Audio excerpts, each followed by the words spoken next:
ঈদের পর মেয়র হিসেবে শপথ পাঠ করানোর ব্যবস্থা না করানো হলে জনগণকে সাথে নিয়ে শহীদ মিনারে নিজেই শপথ পড়ার হুঁশিয়ারি দিয়েছেন ঢাকা দক্ষিণ সিটির গেজেটভুক্ত মেয়র ইশরাক হোসেন।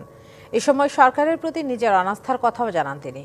তবে সামনে ঈদের কথা বিবেচনায় আন্দোলন আপাতত স্থগিত রাখার ঘোষণা দেন ইশরাক।